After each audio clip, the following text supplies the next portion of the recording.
Israel itu ditetapkan sebagai umat pilihan Tuhan, God's chosen people. The chosen people. Iya. Apakah itu berlaku sepanjang masa? Dan kalau berlaku, apa dalilnya di dalam Taurat, Injil maupun Al-Quran?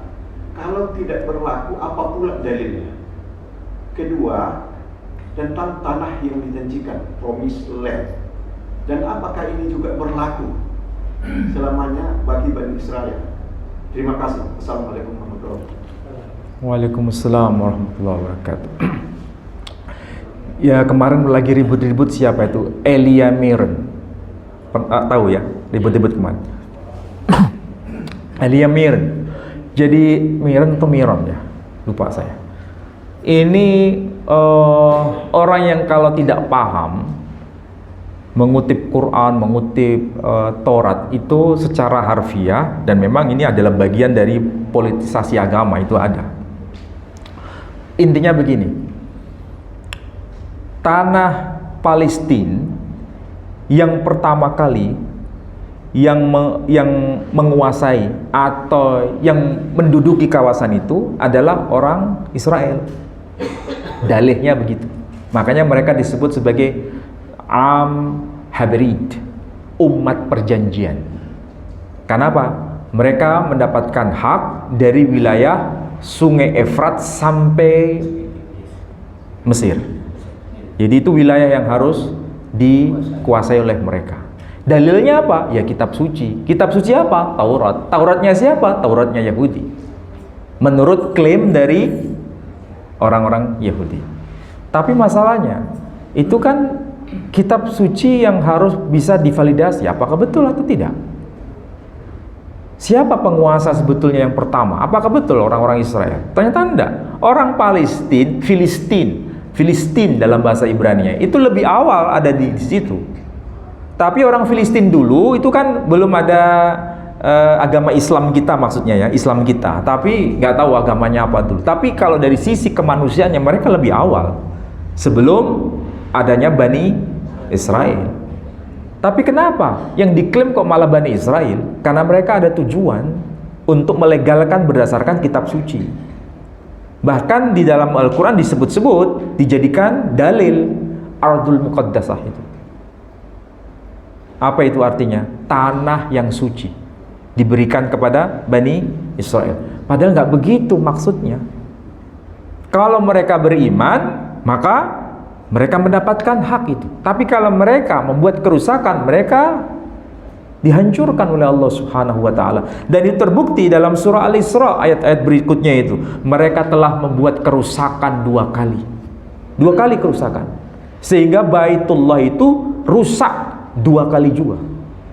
Karena satu, mereka dijajah oleh Assyria, yang kedua dijajah oleh Romawi waktu itu. Bahkan dalam masa penjajahan mereka masih sesumbar sebagai umat pilihan. Ini pelajaran untuk kita. Orang-orang yang terdahulu sudah ada namanya benih asobiyah, merasa paling. Akhirnya apa? Kalau sudah merasa paling, itu kesombongan. Di saat ada kesombongan itu, maka Allah akan hancurkan itu. Itu pelajaran kita untuk Muslim sebetulnya. Umat terdahulu sudah mengalami itu. Jangan terulang lagi kepada kita. Saya kira itu jawaban ringkasnya ya. Mudah-mudahan apa yang saya sampaikan ini bermanfaat. Al-Aqsa bukan sekedar tempat ibadah. Al-Aqsa juga bagian dari keimanan kita. Seorang Muslim yang tidak ada cinta dengan Al-Aqsa dan hanya mengatakan, itu hanya urusan orang Palestina, bukan urusan kita, berarti ini imannya masih bermasalah. Jadi seorang Muslim harus peduli dengan Al-Aqsa. Kalau tidak bisa dengan harta, dengan doa. Kalau tidak bisa dengan doa, dengan apa? Ya medsos. Tapi yang paling baik ya dengan nyawa. Tapi masalahnya kalau seperti Presiden Chechnya ya, itu kan di bawah negara bagian dari Rusia. Ya tinggal Rusia izinkan maka berangkat. Tapi karena belum diizinkan, ini belum ada kode, maka dia masih siap-siap saja. Siapa itu? Yang chatnya? Kadyrov. Ya, Muslim itu. Jadi Rusia ini dengan Amerika beda. Rusia itu Kristen Ortodok, sementara Amerika Kristen Katolik. Jadi antara Katolik dan Ortodok nggak bisa nyatu sebetulnya. Sama-sama Kristen. Sedangkan yang Kadyrov ini satu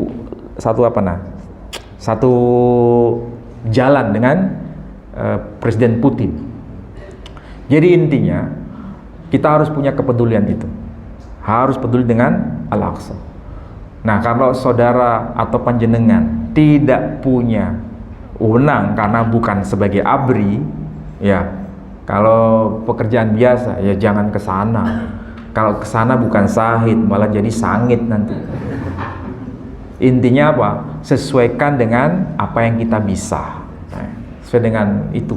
Mudah-mudahan yang saya sampaikan bermanfaat untuk saudara-saudara semua. Baik, saya tutup dengan doa penutup majelis. Subhanakallahumma bihamdika asyhadu an la ilaha illa anta astaghfiruka wa atubu ilaik. Wassalamualaikum warahmatullahi wabarakatuh.